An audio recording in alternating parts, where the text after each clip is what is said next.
Hi every one. நம்ம இப்போ பார்த்துன்னு இருக்குது Samsung double door fridge inverter type. ஓகேங்களா, இது ப்ராப்ளம் நம்மக்கிட்ட வந்திருக்கு. அது என்ன ப்ராப்ளம் பார்த்தீங்கன்னா, இந்த எல்இடி வந்து 3 டைம் பிளிங்க் ஆகுது.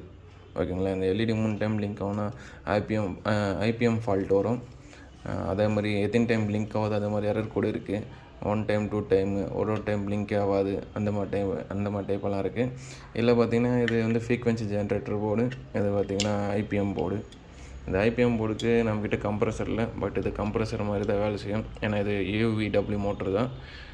மோஸ்ட்டாக நம்ம இன்வெர்ட்டரில் அவுட்டோர் ஃபேன் வருது பார்த்திங்களா, யூவிடபிள்யூ மோட்ரு. இது வச்சு நம்ம கம்ப்ரஸர் மாதிரி ஓட்டிக்கலாம். ஓகே, இப்போ பார்த்திங்கன்னா இந்த சாம்சங் போர்டு எப்படி டைரெக்ட் ஸ்டார்ட் பண்ணுறது தான் நம்மளை பார்க்க போகிறோம். ஏன்னா மோஸ்ட்டாக யூனிட்டில் இருக்கும்போது அந்த கனெக்ஷன் கரெக்டாக இருக்கும். பட் இதில் பார்த்திங்கன்னா நம்ம டேரெக்டாக ஸ்டார்ட் பண்ண போகிறோம். அதுக்காக பார்த்திங்கன்னா நம்ம 230 வோல்ட் இங்கே சப்ளை கொடுத்துருக்கோம். இந்த போர்டுக்கு 230 வோல்ட் தேவைப்படும், இந்த போர்டுக்கும் 230 வோல்ட் தேவைப்படும். அதனால் நான் பண்ணியிருக்கேன்னா இங்கே 230 வோல்ட் கொடுத்துட்டு எங்கேருந்து டேரெக்ட் வந்து இதுக்கு கனெக்ட் பண்ணியிருக்கேன். அப்போது பார்த்திங்கன்னா இதில் ரெண்டுத்துக்குமே 230 வோல்ட்டு கிடைக்கும். அதுக்கப்புறம் பார்த்திங்கன்னா இது வந்து யூவிடபிள்யூ மோட்டருக்கான ஜாக்கு. இதை பார்த்திங்கன்னா இந்த மோட்ரு கனெக்ட் பண்ணி வச்சுருக்கேன். ஸோ அதுக்கப்புறமா நான் எங்கள் லைனில் பார்த்திங்கன்னா சென்சார், அதனால் 10K சென்சார் போட்டு வச்சுருக்கேன். இதிலே மென்ஷன் பண்ணியிருப்பாங்க கிரவுண்டு, சென்சார் 3, சென்சார் 2. இது ரெண்டுக்கும் நம்ம கொடுத்தா மட்டும்தான் யூனிட்டே ஆன் ஆகும். அதே மாதிரி இங்கே ஒரு செப்பரேட்டாக சென்சார் கொடுத்துருப்பாங்க, அதுக்கும் 10K வேல்யூ போட்டிருக்கேன். அது மாதிரி இதில் பார்த்திங்கன்னா ஃபேன் மோட்ரு ஜாக் வரும். இது பார்த்திங்கன்னா டிஸ்பிளே ஜாக் வரும். டிஸ்பிளே இருக்கிற டைப்பில் மட்டும்தான் டிஸ்பிளே ஜாக் கொடுப்பாங்க. மோஸ்ட் டிஸ்பிளே இல்லாததில் சும்மா ஓப்பனில் விட்டுருவாங்க.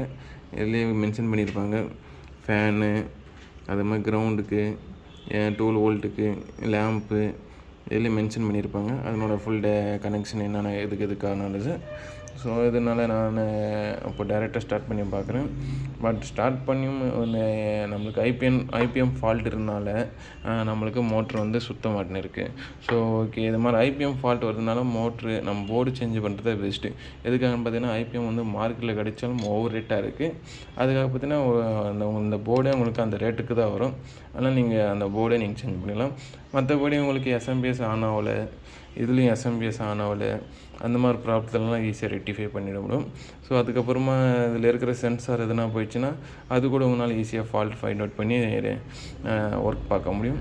பட் ஐபிஎம் மட்டும் போயிடுச்சுன்னா உங்களால் ஒர்க்கும் பார்க்க முடியாது.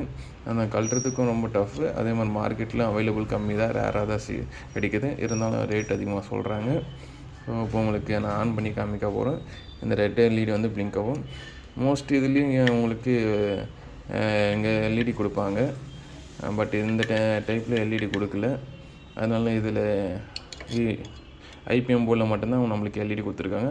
அது எல்இடி பிளிங்க் ஆகுது இல்லைன்னு பார்க்க போகிறோம்.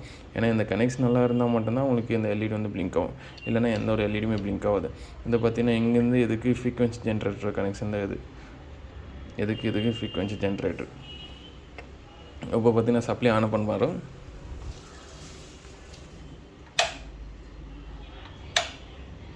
ஆன் பண்ண உடனே 1 டைம் வந்து பிளிங்க் போகுது. அதே மாதிரி இதில் பார்த்தீங்கன்னா ஹீட்டர் ரிலே இதெல்லாமே ஆக்டிவேட் ஆகுது. ஹைட்டு கொஞ்சம் நேரம் பொறுத்து தான், ஒரு 5 மினிட்ஸ் மினிமம் 5 to 10 மினிட்ஸ் ஆகும் மோட்டர் வந்து ரன் ஆகிறதுக்கு. சம்டைம் எரர் இருந்துச்சுன்னா ஒரு 15-20 மினிட்ஸ் வந்து ரிப்பீட் அட்டன் பண்ணினே இருக்கும். அதாவது மோட்ரு வந்து ரன் பண்ணுறதுக்காக. ஓகே, அப்படி மோட்ரு ரன் ஆகலைன்னா ஃபைனலாக தான் இந்த எல்இடி வந்து பிளிங்க் ஆகும். எத்தனை டைம் பிளிங்க் ஆகுதுன்னு நம்ம எரர் வந்து ஃபைண்ட் அவுட் பண்ண முடியும். இது வந்து பார்த்திங்கன்னா நம்மளுக்கு 3 டைம் பிளிங்கிங்கு. ஸோ வீடியோ வந்து ரொம்ப லென்த்தாக போகிறதுனால நான் கம்ப்ளீட் பண்ணிக்கிறேன். 3 டைம் பிளிங்க்னால நம்ம ஐபிஎம் ஃபால்ட்டு இது ரெடி பண்ணுறது கொஞ்சம் டஃப்பாக இருக்குது. இது வந்து யாருக்குன்னா யூஸ்ஃபுல்லாக இருக்கலாம். Thank you friends.